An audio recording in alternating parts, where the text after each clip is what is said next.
Vamos a abrir nuestras Biblias en 2 Corintios capítulo 3.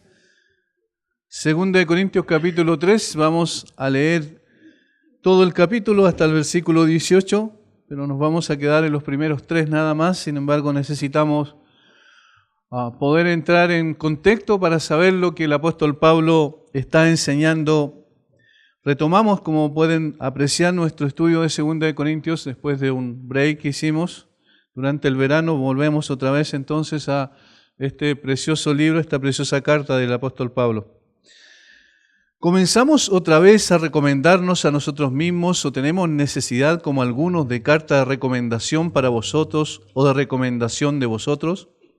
Nuestras cartas sois vosotros escritas en nuestros corazones, conocidas y leídas por todos los hombres, siendo manifiesto que sois carta de Cristo expedida por nosotros, escrita no con tinta, sino con el Espíritu del Dios vivo, no en tablas de piedra, sino en tablas de carne del corazón. Y tal confianza tenemos mediante Cristo para con Dios, que no seamos competentes por nosotros mismos para pensar algo como de nosotros mismos, sino que nuestra competencia proviene de Dios, el cual asimismo nos hizo ministros competentes de un nuevo pacto, no de la letra, sino del Espíritu, porque la letra mata, mas el Espíritu vivifica. Y si el ministerio de muerte grabado con letras en piedra fue con gloria tanto que los hijos de Israel no pudieron fijar la vista en el rostro de Moisés a causa de la gloria de su rostro, la cual había de perecer, ¿cómo no será más bien con gloria el ministerio del Espíritu? Porque si el ministerio de condenación fue con gloria, mucho más abundará en gloria el ministerio de justificación. Porque aún lo que fue glorioso no es glorioso en este respecto en comparación con la gloria más eminente. Porque si lo que perece tuvo gloria, mucho más glorioso será lo que permanece. Así que teniendo tal esperanza, usamos de mucha franqueza, y no como Moisés, que ponía un velo sobre su rostro para que los hijos de Israel no fijaran la vista en el fin de aquello que había de ser abolido. Pero el entendimiento de ellos se embotó, porque hasta el día de hoy, cuando leen el antiguo pacto, les queda el mismo velo, no descubierto, el cual por Cristo es quitado.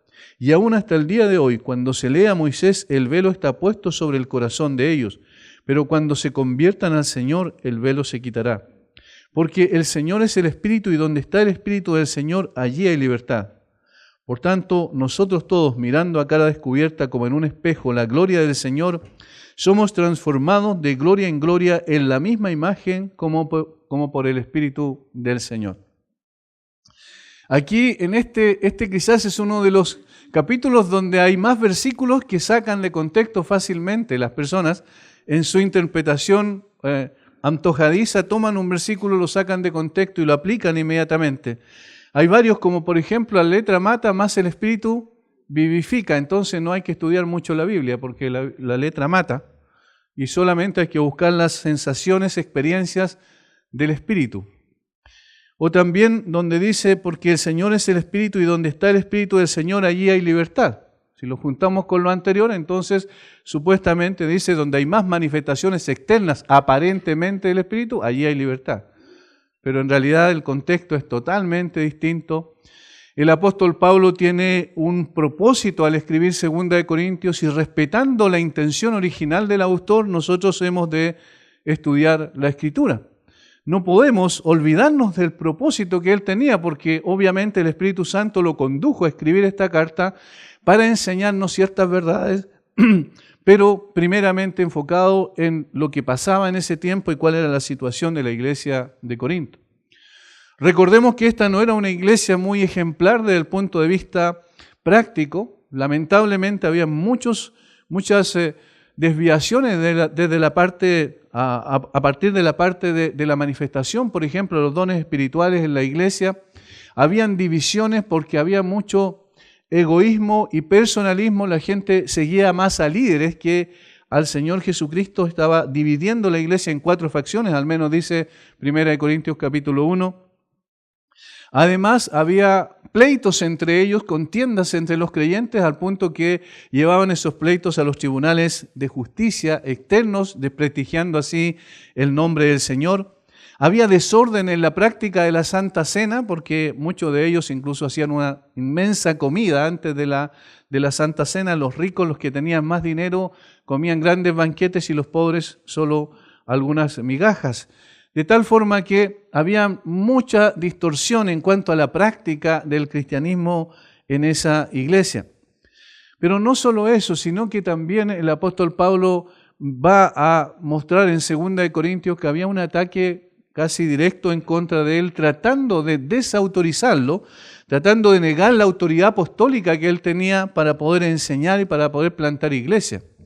De tal manera que entonces estas personas lo estaban difamando, habían entrado a la iglesia y estaban tratando de enseñar otras cosas en relación a la autoridad apostólica del apóstol Pablo, y con eso se estaba poniendo en tela de juicio ¿qué cosa? Obviamente el mensaje. Cuando el mensajero es desprestigiado, el mensaje entra en cuestionamiento también, y el mensaje era el Evangelio del Señor Jesucristo. Y por eso el apóstol Pablo escribe 2 Corintios para mostrar que efectivamente sí tenía autoridad, que no procedía de él, sino procedía del Señor, que no había sido llamado él para hacer lo que estaba haciendo por sí mismo, sino que él había sido llamado por el Señor mismo para poder colocarlo con autoridad, con el propósito de predicar el Evangelio y establecer iglesias. Y en los capítulos 1 y 2 de 1 Corintios, ya el apóstol Pablo va a decir que lo que él hace, lo hace con limpia conciencia. En el capítulo 1, versículo 12 en adelante, estoy haciendo un repaso para que podamos entrar al texto posteriormente. Porque nuestra gloria es esta, nuestra satisfacción, nuestra felicidad es esta, el testimonio de nuestra conciencia, que con sencillez y sinceridad de Dios, no con sabiduría humana, sino con la gracia de Dios, nos hemos conducido en el mundo y mucho más con vosotros. Es decir, con limpia conciencia delante de Dios, en forma transparente, no tenemos nada que esconder, hemos hecho este trabajo. El apóstol Pablo incluye también ahí a sus colaboradores, obviamente, por eso ese es plural, el pronombre, ¿verdad? Luego, más adelante, va a decir que él invoca a Dios por testigo. Versículo 23, más yo invoco a Dios por testigo sobre mi alma, que por ser indulgente con vosotros no he pasado todavía a Corinto, porque lo acusaban de no haber ido a Corinto porque despreciaba a los corintios según la promesa que él había hecho de visitarles en algún momento. Entonces, posteriormente el apóstol Pablo tiene que escribir una carta. Los visitó después de la primera visita, después de que estuvo 18 meses y plantó la iglesia, los visitó en una segunda ocasión y se produjeron problemas serios, y el apóstol Pablo no quiso ir por tercera vez y entonces les envió una carta donde los amonestaba duramente, los confrontaba con su pecado para que se volvieran de su terquedad, ¿cierto?, de su rebeldía en contra del liderazgo de Pablo. Y posteriormente entonces el apóstol va a escribir los versículos que anteceden a nuestro texto, versículos 14 al 17, donde él dice que en realidad están puestos para llevar el Evangelio como una especie de incensarios donde va el incienso aromático del Evangelio, que para algunos es poder de vida, para otros es poder de muerte, para algunos olor grato, para otros olor desagradable. Obviamente se refiere a la aceptación o el rechazo del Evangelio, y de eso dependía también si era adecuado para algunos o no. Y en el versículo 16 y 17, aquí está el enlace con lo que va a decir enseguida.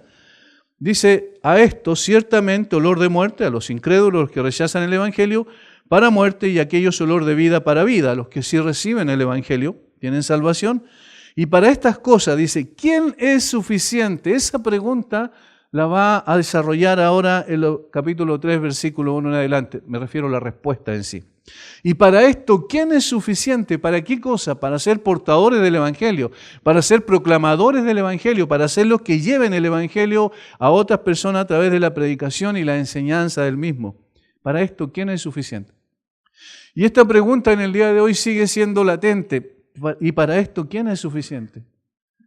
Y ahí el apóstol Pablo responde en el versículo 5, noten del capítulo 3. No que seamos competentes por nosotros mismos para pensar algo como de nosotros mismos, sino que nuestra competencia proviene de Dios. Allí responde recién la pregunta del versículo 16. Pero ¿por qué está diciendo eso? ¿Por qué está enseñando esto? Y ahí necesitamos volver otra vez al propósito.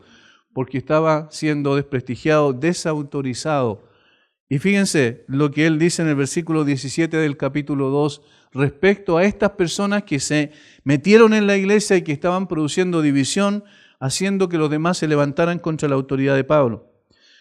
El apóstol dice, pues no somos como muchos, y ahí hace alusión claramente a ellos, que medran falsificando la palabra de Dios. Y dijimos en esa ocasión que medrar significaba una especie de charlatán, de combinar, de hacer una mezcla del evangelio con otras cosas, diluyendo el verdadero evangelio y con el propósito de poder sacar ganancias, falsificando la palabra de Dios, comerciando literalmente con la palabra de Dios. La falsifican, ¿cierto? Mezclándola, diluyéndola, y medrar significa entonces comerciar. Ganaban dinero con eso y ganaban también fama y prestigio, entre comillas, entre la gente de Corinto. Si no, dice Pablo, nosotros al revés, con sinceridad, como de parte de Dios y delante de Dios hablamos en Cristo, cada uno de los que llevamos el Evangelio, los que hemos trabajado con ustedes, lo hemos traído sin ningún otro interés que el hecho de que las personas sean transformadas, lleguen a la salvación y procedan a la santificación. No hay otra cosa en nosotros. Somos sinceros porque sabemos que estamos siempre delante de Dios y hablamos de parte de Dios. Por tanto, hay en nosotros un temor, está expresando el apóstol Pablo reverente, porque sabemos que un día tenemos que dar cuenta delante de Dios de lo que hicimos, desde el punto de vista de nuestra tarea.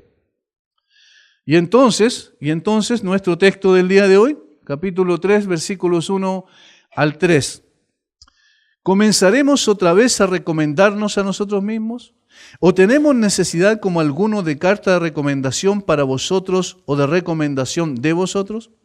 Nuestras cartas sois vosotros escritas en nuestros corazones y conocidas y leídas por todos los hombres, siendo manifiesto que sois carta de Cristo expedida por nosotros, escrita no con tinta, sino con el Espíritu del Dios vivo, no en tablas de piedra, sino en tablas de carne del corazón. Y aquí el apóstol va a apuntar más otra vez a las personas que trataban de destruir o de desprestigiar su autoridad delante de los corintios como el pastor de ellos, como aquel que vino y plantó la iglesia. Notamos algunas cosas que aparecen así en términos generales primero en el texto. Dice, como algunos. Ahí está haciendo alusión, obviamente, al grupo disidente. Dice el versículo 3 también, siendo manifiesto que sois carta de Cristo expedida por nosotros, escrita no con tinta, sino con el Espíritu del Dios vivo. No con tinta. Ahí está haciendo al tipo de carta que ellos, los demás, ¿cierto?, los detractores de Pablo presentaban. Sino con el Espíritu del Dios vivo. No en tablas de piedra. Y aquí nos va diciendo quiénes eran este tipo de personas. Obviamente eran los judaizantes, esos que venían de Jerusalén, seguramente que conseguían cartas de recomendación de Jerusalén de algunas personas para poder llegar allá y presentarlas como antecedentes de autoridad. Nosotros venimos en el nombre de la iglesia de Jerusalén. ¿Pablo en qué nombre viene? Ese era el sentido. Y obviamente había un aspecto judaizante metido entre medio, donde lamentablemente este grupo de personas seguían a Pablo por todo el imperio donde él plantaba iglesia para tratar de decir que había que creer en Cristo, pero además había que guardar la ley. Por eso tabla de piedra versus la del corazón. Ahora, teniendo en consideración eso, entonces necesitamos bajo ese prisma, bajo ese paraguas, digo, interpretar lo que el apóstol Pablo está diciendo. Las cartas de presentación, eso es lo que menciona al principio, no eran algo raro en la antigüedad, de la misma forma que no lo son hoy. Cuando alguien quiere postular a un trabajo, pide recomendaciones de un trabajo anterior, ¿cierto? Lo que es lógico, es normal, es natural que se haga. Al recomendar a una persona por parte de alguien influyente, también era una costumbre en la época del Nuevo Testamento. Y quizá la más conocida es la carta de Pablo a su amigo Filemón. Esa pequeña carta que tiene solamente un capítulo, Pablo le envía una carta a Filemón, a su amigo, para recomendar que por favor vuelva a recibir a Onésimo, uno esclavo que se había escapado, que era propiedad de Filemón. Sabemos que la esclavitud era una realidad en ese tiempo. Y este esclavo, cuando escapó de Filemón, Pablo en algún momento lo encontró, le predicó el Evangelio y esta persona se convirtió al Señor Jesucristo. Entonces Pablo le dice, mira Filemón, recibe a Onésimo y si hay una deuda, cárgala a mi cuenta. Porque ahora es otra persona, ahora te va a ser útil, porque ahora era un creyente en Cristo. Esa carta, ¿cierto?, es quizás la más conocida como una carta, podríamos decir, de recomendación. Ahora, si ustedes recuerdan, la vida anterior del apóstol Pablo, cuando él iba camino a Damasco, iba también con cartas del sumo sacerdote, del Sanedrín, para llevar y apresar, ¿verdad?, a los verdaderos creyentes y llevarlos a la cárcel. De tal manera que Pablo también sabía de estas cosas y en el primer siglo se daba mucho este tipo de situaciones. Ahora, esto también ocurría en la iglesia de Corinto. Como dije al principio, iban personas que llevaban cartas de seguramente la iglesia de Jerusalén y de otros lugares, tratando de mostrar que ellos tenían autoridad a través de esas cartas escritas. Por eso, de ahí está, escritas con tinta, ¿se fija? Y pululaban los falsos maestros que llevaban esas cartas y que buscaban desacreditar al apóstol Pablo, consiguiendo cartas muchas veces falsificadas para ostentar autoridad personal, al mismo tiempo que acusaban a Pablo de no poseer dichas acreditaciones. Nosotros sí, nosotros tenemos autoridad. ¿Qué lo demuestra? Aquí están las cartas. Somos recomendados por este y por este otro, quizás incluso algunos de los apóstoles, ellos falsificaban probablemente algunas cartas y algunos de los apóstoles ahí estaban firmando supuestamente una carta que no era realmente de ellos. Y se presentaban en Corinto y decían, nosotros sí tenemos autoridad. Ahora pídanle a Pablo cartas de recomendación. ¿Dónde están las cartas de recomendación del apóstol Pablo? Estas personas, estos falsos maestros, se habían nombrado a sí mismos como obreros del Señor, pero no eran otra cosa que apóstoles de Satanás, como el apóstol Pablo más adelante va a decir, que deseaban usurpar la autoridad que Pablo tenía por ser un siervo llamado y comisionado por el propio Señor. Esa es la diferencia con el apóstol. Ante esta situación, Pablo le hace esa pregunta retórica en el versículo 16 del capítulo 2 que leímos hace un momento, y para estas cosas, ¿quién es suficiente? Dejando establecido que nadie es suficiente en sí mismo y que los verdaderos siervos de Dios reciben su competencia del mismo Dios. No siendo suficiente en sí mismo como pretendían los falsos maestros, enemigos de Pablo y del Evangelio. Tampoco eran suficientes porque alguien, otro ser humano, institución, los acreditaba. Esto es importante entenderlo. Los siervos de Dios no son siervos de Dios porque se han hecho a sí mismos siervos de Dios. En segundo lugar, no son siervos de Dios y no son evaluados en función de la visión subjetiva de la gente, ni tampoco tienen autoridad porque la gente les dio autoridad, ni tampoco tienen autoridad porque una institución les dio autoridad. Eso es lo que el apóstol Pablo va a demostrar aquí. Ahora, si nosotros nos detenemos un poco y tratamos de aplicar esto, la pregunta es, ¿qué es lo que realmente recomienda, sostiene o acredita el llamado y el ministerio de una persona? ¿Lo que uno dice de sí mismo? ¿Lo que uno piensa de sí mismo? Yo tengo autoridad porque yo creo que tengo autoridad. ¿Lo que terceros dicen de nosotros mismos? ¿Lo que la gente importante dice de nosotros mismos? En otras palabras, ¿quién determina que una persona es un siervo de Dios con autoridad para desarrollar su labor? ¿Quién es la que determina eso? La tarea de un siervo de Dios no es trivial. Se trata de guiar al pueblo de Dios, a aquellos que Él ganó con su propia sangre, al crecimiento y a la madurez por medio de la palabra de Dios. No es algo simple, no es algo insignificante, tiene una importancia, una trascendencia, porque ni siquiera se trata de una preparación académica para que alguien desarrolle un trabajo, una profesión en esta tierra. Se trata de almas que son trascendentes.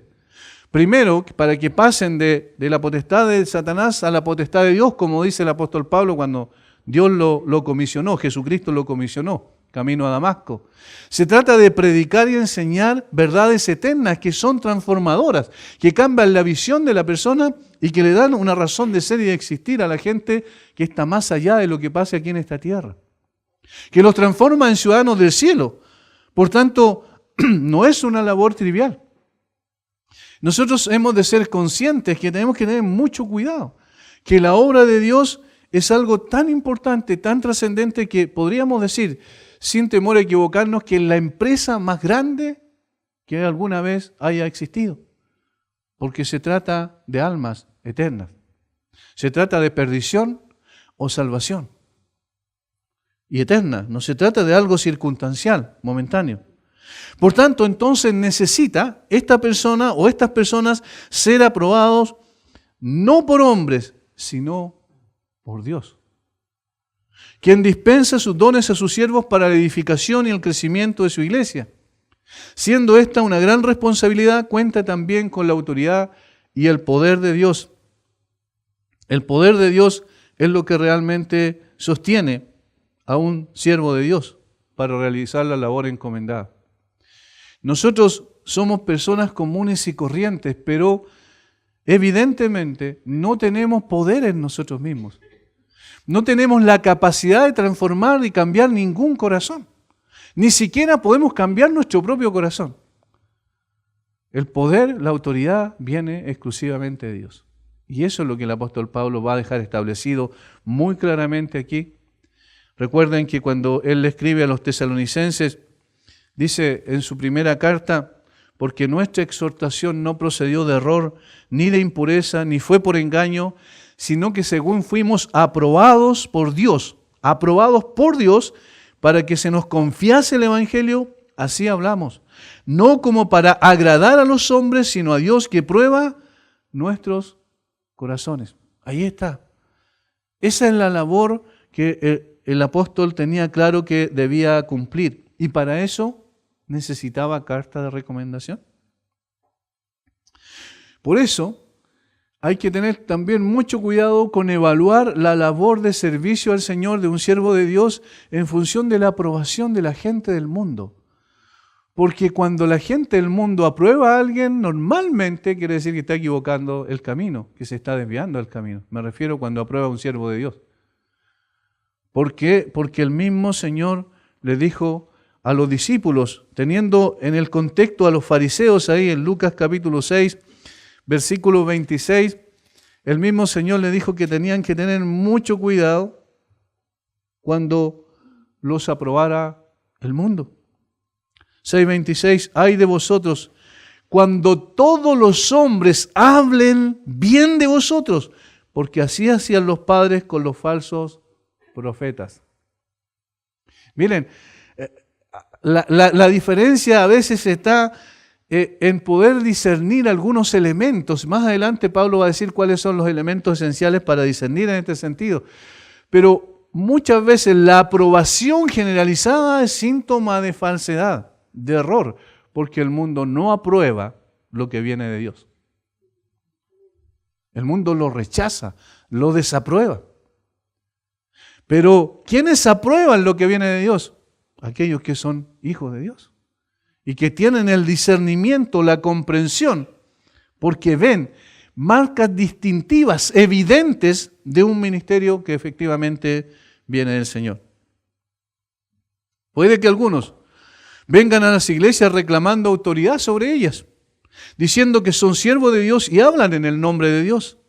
Cabe entonces preguntarse, ¿cómo podemos saber si son realmente siervos del Señor? Y tenemos la respuesta en las mismas palabras del Señor Jesucristo cuando hace un llamado a los suyos a discernir. Y aquí comenzamos a entender cómo Pablo aplica lo que el Señor Jesucristo ya dijo.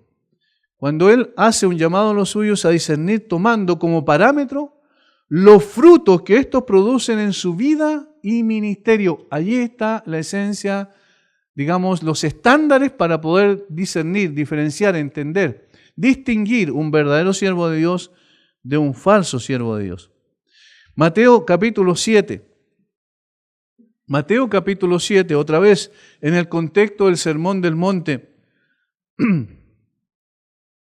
versículos 15 en adelante. Noten como aquí es muy fácil poder entender a qué se está refiriendo, cómo poder saber si hay alguien viene en nombre de Dios o no viene en nombre de Dios. Guardaos de los falsos profetas que vienen a vosotros con vestido de ovejas, pero por dentro son lobos rapaces. Por sus frutos los conoceréis.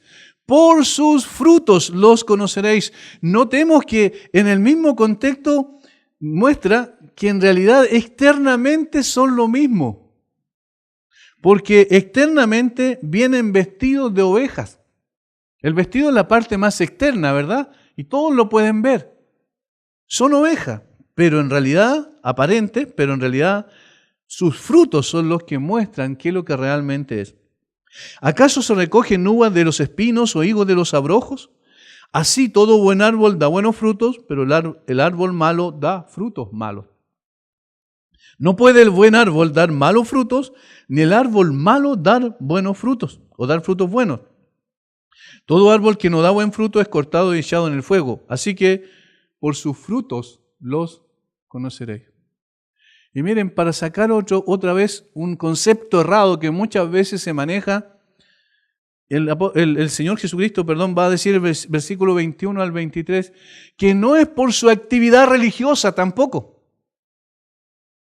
No todo el que me dice, Señor, Señor, entrará en el reino de los cielos, sino el que hace la voluntad de mi Padre que está en los cielos. Ahora veamos, frutos, el que hace la voluntad de mi Padre que está en los cielos. ¿Noten la relación que existe? Ahora, muchos me dirán en aquel día, Señor, Señor, ¿no profetizamos en tu nombre y en tu nombre echamos fuera demonios y en tu nombre hicimos muchos milagros? Y entonces les declararé, nunca os conocí, apartados de mí, hacedores de maldad. Es el fruto el que evidencia la naturaleza de un árbol. Todos sabemos eso. En el mundo natural es el fruto lo que evidencia la naturaleza de un árbol. Ahora, el verdadero fruto espiritual es el que caracteriza a un siervo de Dios. Y eso es lo que Pablo va a decir aquí. Entonces, ¿necesita cartas de recomendación? ¿Necesita la aprobación de los demás? No necesariamente. Porque como bien sabemos, el fruto no se puede fingir. Tarde o temprano aquellos que tienen apariencia de piedad, se les cae la máscara y muestran su verdadero carácter espiritual. ¿Cuánto tiempo una persona puede mantenerse fingiendo? No mucho tiempo. No mucho tiempo. Porque finalmente se ve qué es lo que realmente hay en el corazón de esa persona. El fruto entonces es el carácter moral de la persona, su conducta, es lo que habla directamente de la condición espiritual de una persona. Su integridad personal, el fruto del Espíritu Santo en él, pareciéndose a su Señor, manifiesta su amor, justicia, misericordia, paciencia, benignidad, dominio propio, fidelidad. Y hablando de un pastor o de un maestro, ¿cierto? También podemos hablar del fruto de su enseñanza en sus discípulos. Es decir, no solo el carácter personal, sino también el resultado de su enseñanza en sus discípulos. ¿Qué está produciendo en ellos?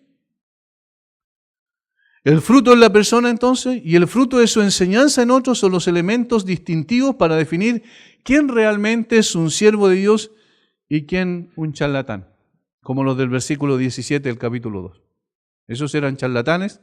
Eran personas que iban de un lugar a otro para vender un producto que lo habían diluido, lo habían mezclado, de tal manera que ya no era el evangelio del Señor Jesucristo, versus aquellos que sí manifestaban un carácter distintivo. Y aquí el apóstol Pablo entonces va a apuntar a estas dos cosas en nuestro texto en el día de hoy. Empezamos a desarrollarlo.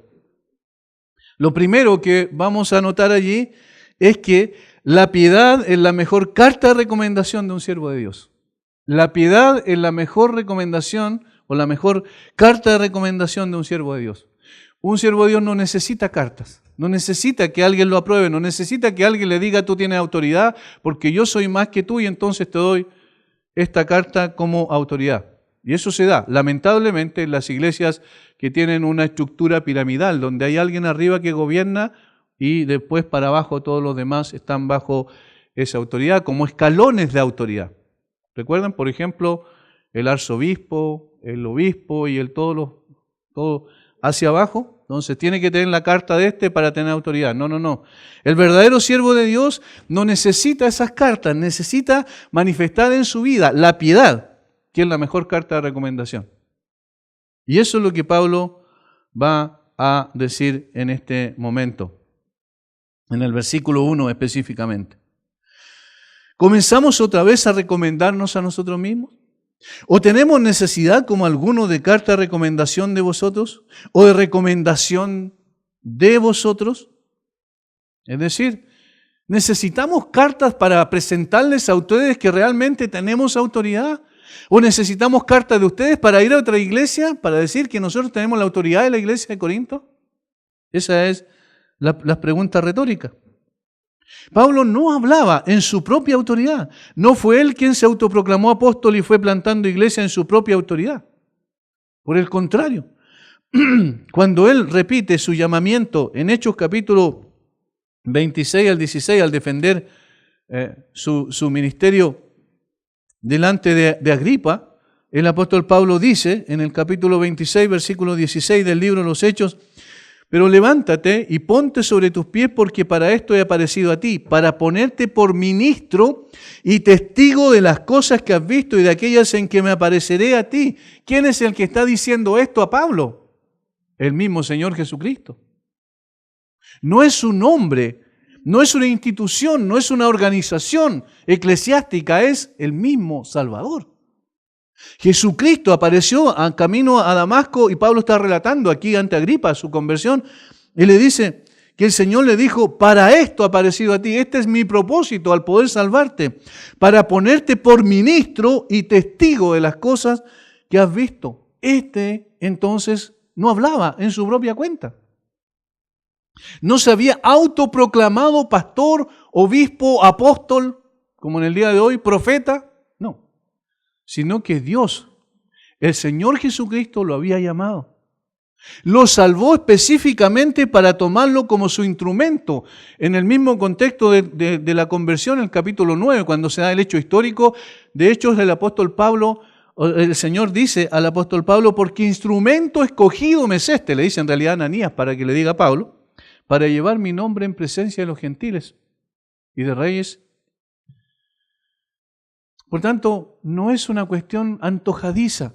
No es él que se autoproclamó, sino que Dios lo eligió y lo comisionó. ¿Para qué? Específicamente, 1 Corintios, capítulo 1, Colosenses, capítulo 1, versículos 23 al 25. Si en verdad permanecéis fundados y firmes en la fe y sin moveros de la esperanza del evangelio que habéis oído, el cual se predica en toda la creación que está debajo del cielo, del cual yo, Pablo, fui hecho ministro. Ahora me gozo en lo que padezco por vosotros y cumplo en mi carne lo que falta de las aflicciones de Cristo por su cuerpo, que es la iglesia, de la cual fui hecho ministro. Según la administración de Dios que me fue dada para con vosotros, para que anuncie cumplidamente la palabra de Dios. Ese es mi ministerio. Dios me llamó, el Señor Jesucristo me llamó en el mismo momento de la conversión y me dijo: Pablo, cumple tu ministerio, tú vas a hacer esto, un trabajo para mí. Pablo es un siervo de Dios, esencialmente. Y entonces necesita carta de recomendación. A los Gálatas les aclaró desde el primer párrafo de su carta que él era apóstol y le dice: no de hombres, ni por hombres, sino por Jesucristo y por Dios el Padre que le resucitó de los muertos. No por hombres, ni de hombres. Fíjense, como él dice que su autoridad no es derivada de hombre alguno. Y hermano, cuando evalúe un siervo de Dios, entienda que eso es lo que tiene que evaluar. Si efectivamente esa persona viene de Dios o no, en el sentido, obviamente, de ser enviado por Dios, de ser puesto en un ministerio específico para servir a Dios, o no. ¿Cómo yo puedo saber, o la gente puede saber si esto es así o no? Obviamente, mirando su vida. No solo las palabras, porque cualquiera puede aparecer y ganarse delante de usted y decir, yo soy un siervo de Dios, sino por la vida, si hay consecuencia o no hay consecuencia. No por una vida intachable sin absolutamente ningún pecado, porque eso no lo podemos encontrar aquí, en este tiempo. Porque así estaríamos todos descalificados. Sino si hay consecuencia de vida, si efectivamente hay piedad en la vida de esa persona, experimenta el deseo permanente de crecimiento espiritual, de contactarse con Dios todos los días, de tener una pasión por su palabra. El apóstol Pablo dice que Dios lo constituyó, Dios lo estableció, y entonces Dios es el que lo envía. De Dios se deriva su autoridad, no de sí mismo, ni siquiera de los mismos apóstoles del Señor, sino de Dios mismo. Por esta razón no necesitaba recomendarse a sí mismo o pedir que otros le dieran carta de recomendación. Su propia vida hablaba por sí misma. Los mismos corintios le conocían muy bien y podían dar fe de su conducta entre ellos y apreciar los frutos de un verdadero siervo de Dios. Esto es raro. Si quienes le conocían más que los falsos profetas que llegaron y se metieron allí para desprestigiar a Pablo, ¿quién conocía más la vida de Pablo? Los mismos corintios. La misma iglesia. Hermanos, eso es un hecho de la causa. Y por eso, yo siempre he dicho eso y no hay ningún problema en poder reconocer esa necesidad. Si alguien tiene dudas respecto de un siervo de Dios, vaya y pregúntele a su familia. Si es un verdadero siervo de Dios o es un hipócrita, eso se va a notar. Es decir, si alguien tiene alguna duda, vaya y pregúntele a la iglesia donde esa persona está ministrando, porque esa gente lo conoce ahí. Pero no evaluando subjetivamente, no porque es carismático, no porque es buena persona y en realidad es una persona que se ríe de todo y anda siempre con una sonrisa en sus labios mostrando que él es feliz, no porque una persona que habla en lenguas raras, no, sino si es consecuente su vida, si es coherente, si vive en santidad, si eso es precisamente lo que le motiva es honrar a Dios. No solo lo dice, sino también busca vivirlo en su vida. Eso es lo que aprueba o desaprueba a un siervo de Dios. Por eso el apóstol Pablo, por medio de dos preguntas que esperan una respuesta negativa, son preguntas retóricas, ¿cierto? En el versículo 1, confrontó a los corintios y retó a los falsos maestros a presentar las credenciales de un verdadero siervo de Jesucristo como las que él podía presentar. El apóstol nunca se exaltó a sí mismo ni hizo ostentación de su autoridad, nunca. No fue ese su propósito. Pablo no era un egocéntrico que trataba de poder mostrarse como una persona buena para todos, tratando de fingir piedad. No era una persona así. Ni trataba también de que todos lo admiraran a él. No, él sabía que tenía que defender su ministerio porque estaba en juego el contenido, el mensaje del Evangelio.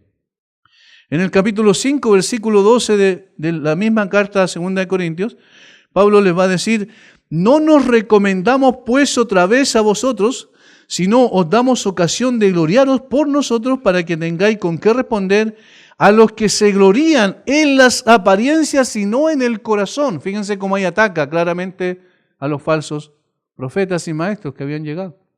Ellos se glorían en las apariencias, en lo externo, lo de afuera. Recuerden los vestidos de oveja, pero no en el corazón. Pablo dice, nosotros no nos recomendamos ni tampoco estamos pidiendo que ustedes nos recomienden a nosotros.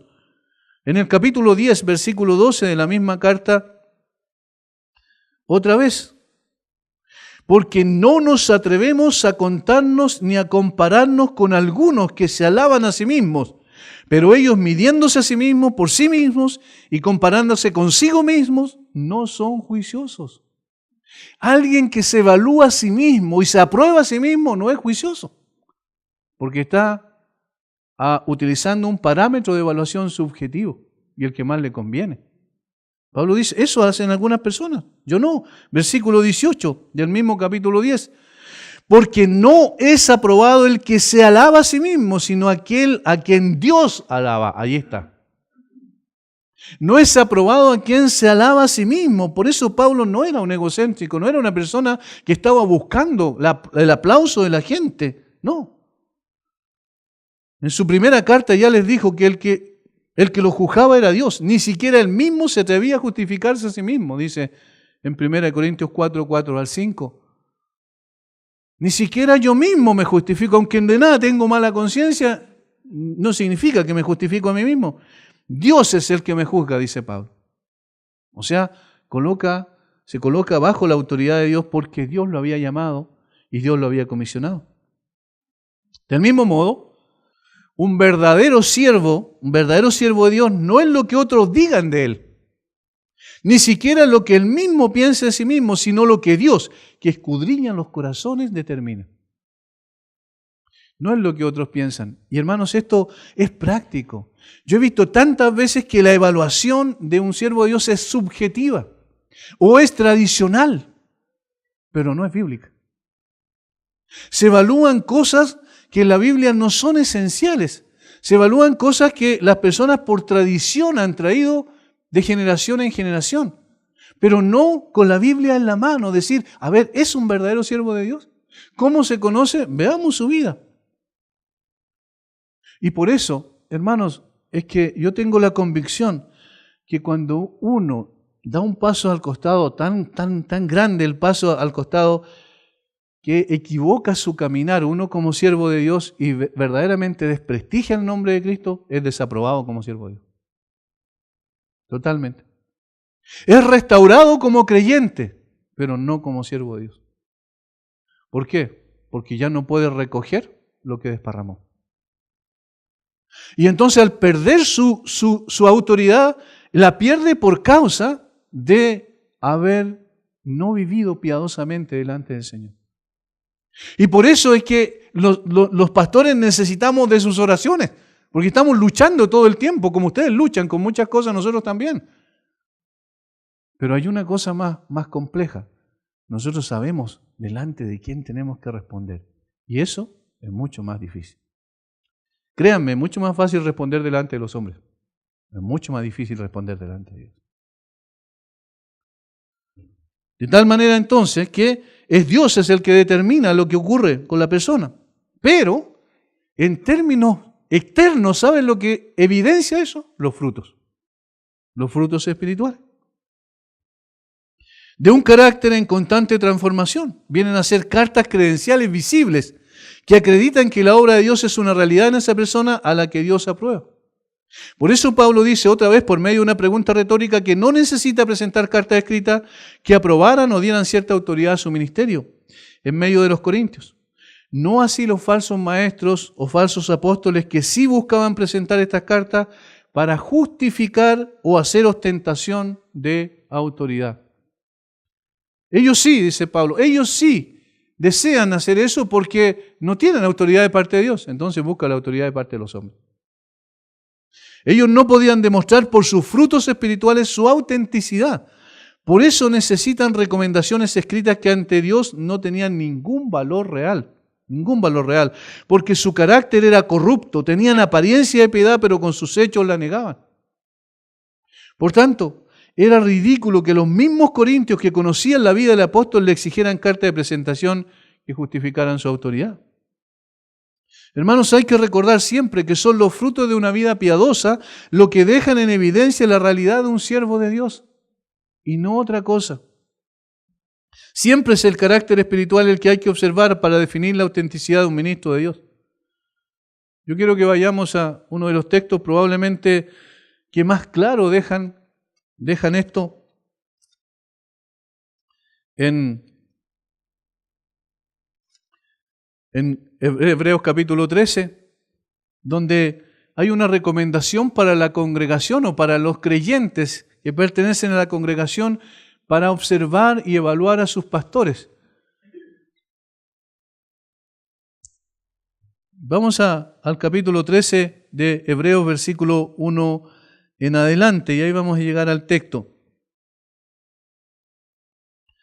Permanezca el amor fraternal, no os olvidéis de la hospitalidad, porque por ella algunos sin saberlo hospedaron ángeles. Aquí está dando varias recomendaciones. Acordaos de los presos como si estuvierais presos juntamente con ellos, y de los maltratados como que también vosotros mismos estáis en el cuerpo. Honrosos sean todos el matrimonio y el lecho sin mancilla, pero los fornicarios y los adúlteros los juzgará Dios. Sean vuestras costumbres sin avaricia, contentos con lo que tenéis ahora, porque Él dijo, no te desampararé ni te dejaré, de manera que podemos decir confiadamente, el Señor es mi ayudador, no temeré lo que me pueda hacer el hombre. Un montón de cosas prácticas, ¿cierto? Pero ahora miren, fíjense. Acordaos de vuestros pastores que os hablaron la palabra de Dios. Considerad cuál haya sido el resultado de su conducta. Ahí está. Alguien no puede fingir permanentemente una conducta piadosa, porque eso se va a caer un día. La máscara va a caer un día. Y entonces, ¿qué es lo que está diciendo? Miren, considérenlos, pero fíjense principalmente en el resultado de su conducta e imiten su fe. ¿Realmente ama a Dios? Y hermanos, créanme, esto es notorio cuando alguien ama a Dios o no ama a Dios. La palabrería es una cosa, la realidad vivencial es otra cosa. Es muy fácil engañar a las personas, es increíble, por eso es que tanta gente es engañada. Es muy fácil engañar a las personas porque hay que darle lo que la gente quiere. Y estamos listos, están todos engañados. ¿Recuerdan lo que pasó con el tiempo de los profetas, en el tiempo de Jeremías en particular? Dios había establecido hablar a través de Jeremías y no a través de otros, y otros aparecían diciendo un montón de cosas. ¿Y qué es lo que decían? ¿Y por qué eran populares? Porque decían paz, paz. Y Jeremías dice, no, la mano de Dios está sobre ustedes, si no se arrepienten, va a caer sobre ustedes. Entonces, ¿qué es lo que era bueno para el oído de la gente? Bueno, paz, paz. Eso era bueno para el oído de la gente. ¿Qué es lo que es bueno para el oído de la gente en el día de hoy en un contexto donde hay tanta ambición material? El evangelio de la prosperidad. Mira, si tú das, vas a prosperar. Si das más, vas a prosperar más. ¿Ven? Entonces es fácil engañar a la gente, ¿se dan cuenta? Pero aquí está el punto. No es palabrería nada más, sino es vida consecuente con lo que se está enseñando. ¿Es así como vivimos? Siempre es el carácter espiritual. Siempre es el carácter espiritual el que hay que observar. No son palabras simplemente, sino una vida consecuente. Y eso es lo que Pablo está diciendo. Nosotros no necesitamos eso. Ustedes nos conocen bien. Pablo estuvo 18 meses con ellos para plantar la iglesia. 18 meses enseñándoles la palabra de Dios, predicándoles el evangelio, diciéndoles, enseñándoles lo que significaba una relación con el Dios verdadero por medio de Jesucristo. Mostrándole el crecimiento en santidad que debían ir manifestando en sus vidas. Y además mostrándoles con su vida que eran así. Que era así, lo que él demandaba era consecuente con lo que él mismo estaba viviendo. ¿Recuerdan cuando Pablo estuvo en Filipo? O digamos, escribió la carta a los filipenses estando en la cárcel en Roma. ¿Y por qué muchos de los que estaban ahí alrededor de Pablo, los soldados romanos que lo custodiaban, se convirtieron a Cristo? ¿Qué les impactó? Seguramente, además de que Pablo les predicaba el evangelio, ¿qué es lo que les impactó? La vida de un hombre que estaba preso sin haber cometido ningún delito. La vida de un hombre que estando preso sin haber cometido ningún delito no se quejaba. La vida de un hombre que estando preso sin haber cometido ningún delito no se quejaba, sino que adoraba a Dios. Eso fue algo extraordinario para ellos. Tratemos de imaginarnos que todos los días estamos con una persona por nuestro trabajo y esa persona está al lado nuestro y está viéndonos todos los días. Y en un momento determinado pasamos por situaciones complejas, muy difíciles. Sin embargo, siempre estamos honrando a Dios. Esa persona va a ser impactada. ¿O no es así? Y entonces cuando uno abre la boca, la otra persona va a decir, yo te creo porque yo he visto tu vida. La piedad es la mejor carta de recomendación de un siervo de Dios. En segundo lugar, se me va a ir el tiempo si no avanzo. En segundo lugar, fíjense, versículos 2 y 3. Nuestras cartas sois vosotros escritas en nuestros corazones, conocidas y leídas por todos los hombres, siendo manifiesto que sois carta de Cristo, expedida por nosotros, escrita no con tinta, sino con el Espíritu del Dios vivo, no en tablas de piedra, sino en tablas de carne del corazón. Y Pablo dice, sí, yo también tengo cartas, pero no son cartas escritas con tinta. No, es la vida de ustedes.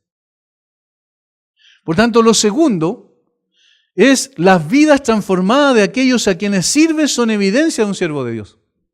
Las vidas transformadas de aquellos a quienes sirven es la evidencia de un verdadero siervo de Dios. O sea, ¿cómo está la iglesia? ¿Cuál es el carácter de la iglesia? ¿Las personas están siendo transformadas a la imagen de Cristo? ¿Efectivamente el Señor está aprobando de esa manera el ministerio de una persona? Las vidas transformadas de aquellos a quienes sirve son evidencia de un siervo de Dios. Pablo dice que no tenía ni necesitaba carta de recomendación o presentación para autentificar su ministerio como apóstol de Jesucristo. No requería que alguien le diera su aprobación para dejar en evidencia la autoridad que poseía. Además de la piedad personal, había otro fruto que demostraba que efectivamente él era un siervo de Jesucristo. Estas eran sus cartas vivientes que Dios había escrito por medio de su ministerio en Corinto. Eso es lo que va a decir ahora. Nuestras cartas son ustedes mismos.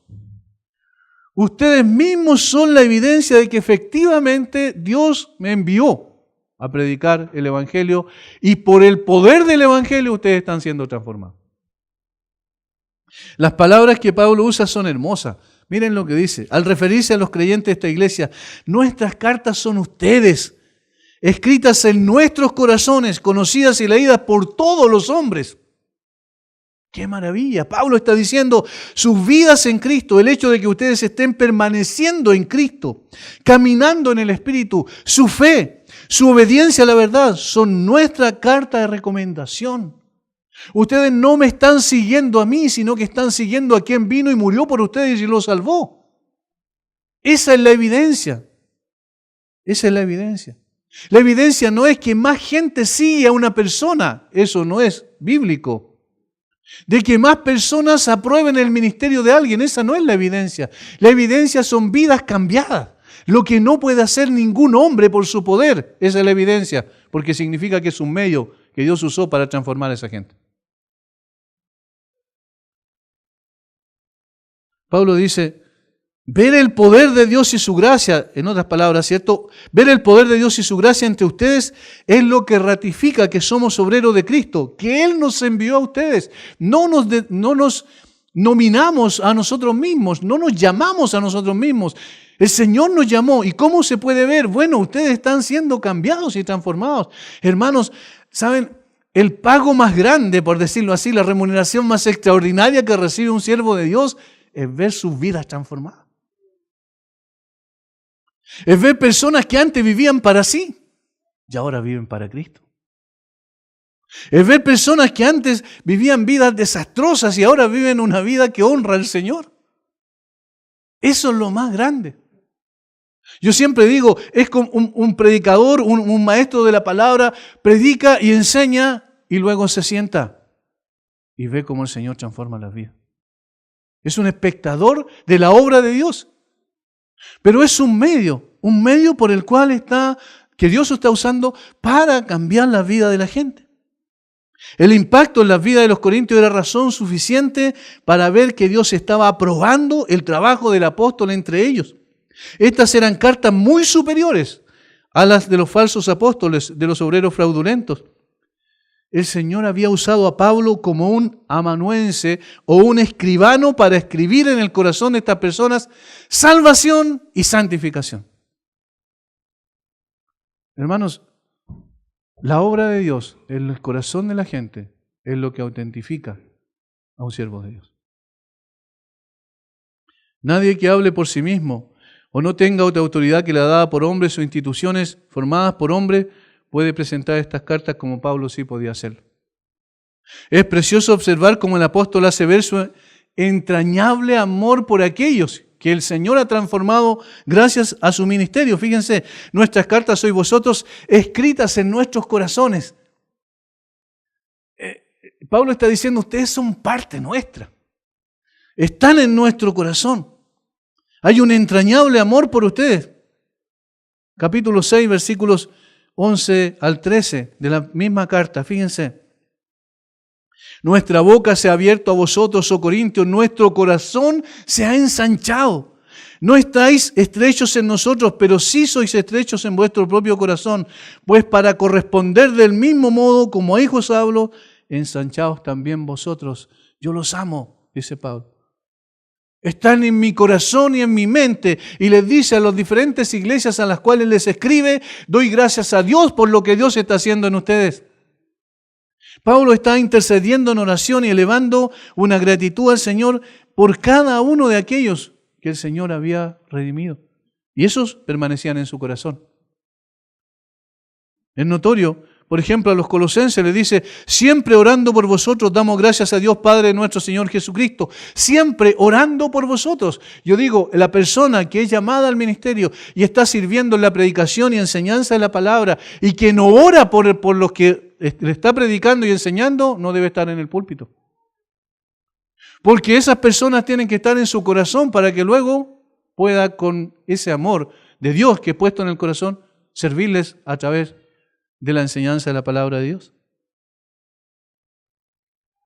Pablo les hace saber que cada creyente en Corinto era precioso para él y sus colaboradores los amaban entrañablemente. Capítulo 7, versículo 3.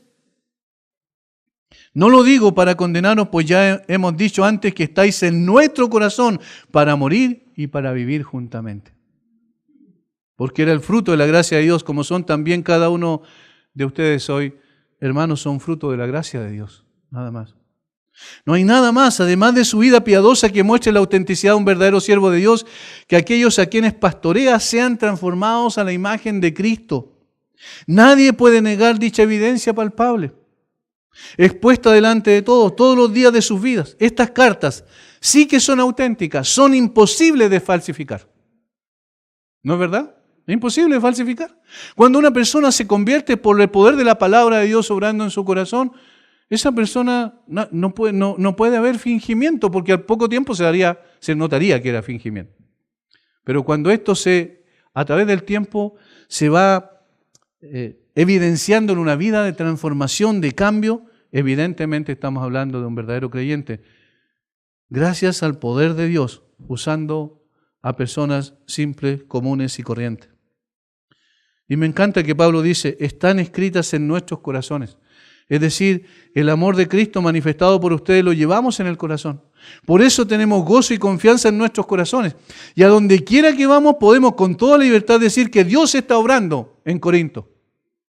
Porque ustedes son la evidencia. Estas cartas eran leídas por todos los hombres. Eran cartas abiertas de que el poder de Dios estaba obrando a través de este siervo de Dios que Dios había comisionado, y que por medio de la predicación y la enseñanza de la palabra había cumplido con su deber. Si sirvo al Señor enseñando o pastoreando a su iglesia, ¿qué puede leer y conocer la gente de aquellos a quienes estoy discipulando? ¿Cuál es el carácter y la conducta de los discípulos del Maestro? ¿Cuál es el fruto de mi enseñanza y mi ejemplo? Nada deja más en evidencia la veracidad y autenticidad de un siervo de Dios que el carácter transformado de aquellos a quienes sirve. Y Pablo dice, ¿qué pues, Corintios? Ustedes mismos son esas cartas, aquellos que adoran y que obedecen al Señor Jesucristo. Por lo mismo no necesitamos que ustedes nos escriban alguna carta a nosotros. Sus rostros, sus vidas, su conducta, su amor al Señor, su fe, su transformación, su testimonio evidente a través de sus vidas afuera, en el mundo, dan fe de que en realidad hemos sido llamados por el Señor a servir de esta manera. Para dejar muy en claro que esto no es jactancia, Pablo dice a renglón seguido que estas cartas son de Cristo, no son de Él. Fíjense. Versículo 2. Nuestras cartas sois vosotros escritas en nuestros corazones y leídas por todos los hombres, siendo manifiesto que soy carta de Cristo. Son cartas de Cristo. ¿Por qué son cartas de Cristo? Porque no es Pablo el que salva. Es Cristo el que salva. No es Pablo el que transforma, es Cristo es el que transforma. Es Cristo quien los salvó y también es Cristo quien los está santificando. Es Cristo quien dio su vida por ellos y con su sangre los compró. No es Pablo, es Cristo.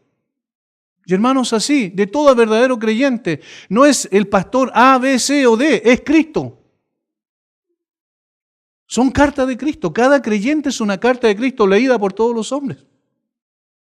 No somos nosotros los pastores quienes transformamos a las personas en carta viviente de la gracia de Dios. Es Cristo, el pastor de los pastores. Él debe ser entonces exaltado y no los hombres. Allí debe apuntar el ministerio de un verdadero siervo de Dios, a exaltar a Cristo, recuerdan, a poder hablar de las grandes virtudes, de las excelencias de nuestro glorioso Señor y Salvador. Cada persona transformada es una carta de Cristo, que le está diciendo al mundo, Dios es una realidad. Está aquí hoy y está salvando y está transformando vidas. Sin embargo, en el mismo contexto, Pablo dice, ¿no es menos cierto también que Cristo ha querido que estas personas lleguen a oír su voz por medio de agentes humanos? Miren, siendo manifiesto que sois carta de Cristo, expedida por nosotros. ¿Ven? Las cartas de Cristo llegaron a ser tales porque Dios usó a instrumentos humanos. ¿Para qué? Para predicar. Porque la salvación es por oír y el oír por la palabra de Dios. Porque ¿qué necesitan oír sus ovejas? Necesitan oír la voz de su pastor. No del pastor humano, estoy diciendo, sino del pastor de los pastores. Pero ¿cómo lo hacen? A través de un agente humano. Y eso era Pablo. Y eso eran sus colaboradores. Por eso dice, expedida por nosotros. Nosotros digamos, al manifestar, al explicar, al presentar la palabra, Dios tomó esa palabra, la puso en sus corazones, transformó sus vidas, y ahora son una carta y nosotros simplemente fuimos un instrumento, un medio. El apóstol reconoce que los siervos de Dios son un medio que él usa para llevar su mensaje, su voz a quienes vino a salvar. Sus ovejas, mis ovejas oirán mi voz y me seguirán. Mis ovejas oyen mi voz y me siguen. ¿Y cómo oyen su voz sus ovejas? A través de parlantes humanos. Y eso es un siervo de Dios. Y por eso la tarea más importante de un pastor es escudriñar las Escrituras y luego decir, este es el resultado, hermano. Miren, Dios dijo eso, Dios dice esto, Dios quiere transformar su vida, Dios quiere cambiar su perspectiva, Dios quiere alentarnos en medio de sus dificultades, Dios quiere volver a levantarnos y colocarnos nuevamente en el camino si han errado y se han desviado del camino. Dios es el que está hablando. Cuando uno no puede decir eso, entonces son palabrería humana nomás y no tienen ninguna importancia. Ahora, son cartas de Cristo por medio de sus agentes humanos, pero que llegaron a ser tales por el poder del Espíritu Santo. Fíjense, escrita no con tinta, sino con el Espíritu del Dios vivo. Con el Espíritu del Dios vivo.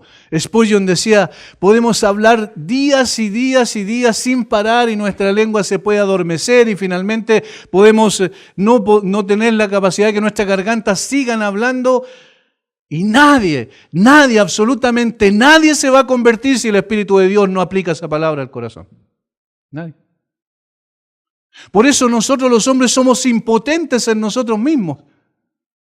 Pero lo que para los hombres es imposible, para Dios es posible. Y por eso la gente se convierte a Cristo. Por el poder del Espíritu Santo. Eso es lo que está diciendo.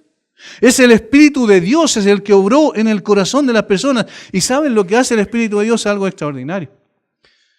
Yo quiero que vayamos un momento nada más al profeta Ezequiel. Ya estamos terminando, no nos queda mucho más tiempo.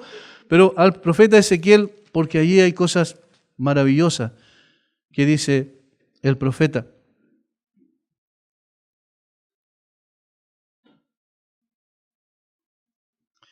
En el capítulo 33,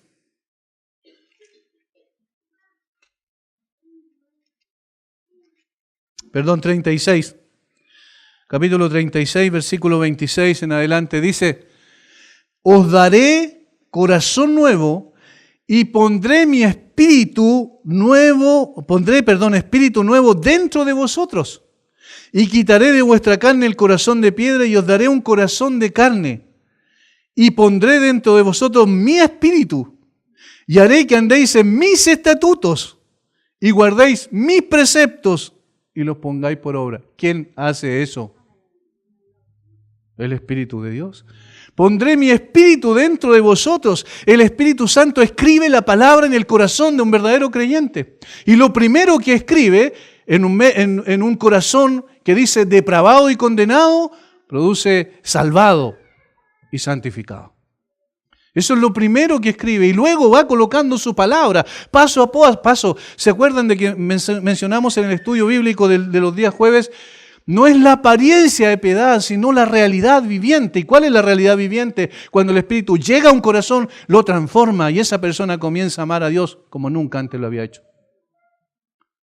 El Señor escribe en nuestros corazones, por eso somos cartas. Escribe su ley, su palabra, ya no en tablas de piedra externamente como lo hizo en el Sinaí, sino internamente en el corazón. Esta es la evidencia del nuevo pacto. Y esta es la introducción al próximo tema. Fíjense qué interesante lo que Pablo dice ahí. No en tablas de piedra, sino en tablas de carne del corazón. Allí está escrito la palabra de Dios. Y por eso, hermanos, cada vez que una persona se desvía del camino, no se está desviando del camino de una iglesia, se está desviando del camino del Señor, porque tiene escrito un verdadero creyente su palabra allí y no tiene excusa. No hay excusa.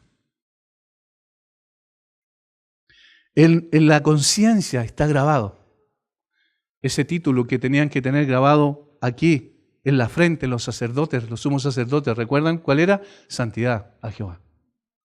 Está grabado no aquí externamente, sino en el corazón.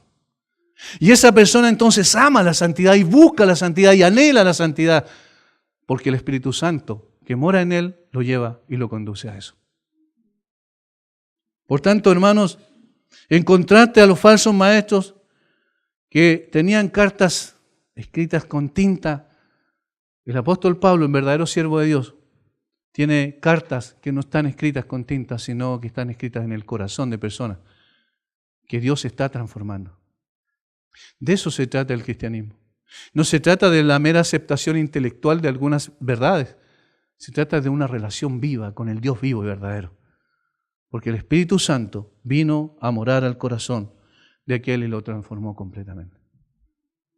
Eso es un verdadero creyente. No evaluemos según las apariencias, sino según la realidad.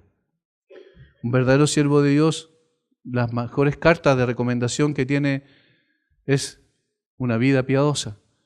Un verdadero siervo de Dios es autentificado también por la transformación de las vidas de aquellos a quienes Él sirve. Padre, gracias por este tiempo precioso que hemos tenido con nuestros hermanos.